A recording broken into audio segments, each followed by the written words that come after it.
এবার মুখ্যমন্ত্রীকে তোপ বিরোধী দলনেতার, এরা কেউ অপরাধী নয়, আশা করব আদালত বিবেচনা করবে। ক্ষমতা দম্ভের পরিণতি ভালো হবে না।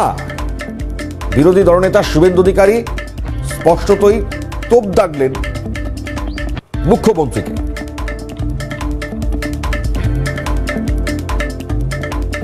আমি আশা করব আদালত এটা বিবেচনা করবেন। এরা ক্রিমিনাল নয়।